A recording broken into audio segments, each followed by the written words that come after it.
comedian that he knows very, very well. So it's a gesture he uses in his act, and that's, I think, speculation. I think that we can. It's got nothing to do with what was being said. I mean, he's dedicated to a French comedian that he knows very, very well.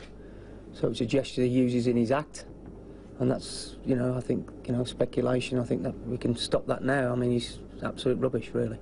Jack Wilshere was punished for a gesture recently. Do you expect there to be no problem with Nicolas's? No, not at all. It was dedicated to a friend of his who was a comedian in France, so he's totally unaware of what the problems were or the speculation thrown around. He's absolutely, totally surprised by it. Yeah, absolutely. Pardon? It's meant to be an anti-Semitic gesture. Well, I think Keith answered that question. Nico's explained it. Explained it. So the club won't be taking any action? No. Nothing. Well, the French sports minister does not believe Anelka's gesture was innocent. Valérie Fourniron has tweeted the gesture from Anelka is a shocking provocation even, disgusting, no place for anti-Semitism and incitement to hatred in football. On Friday, you remember the French government announced it was studying legal ways to ban the salute.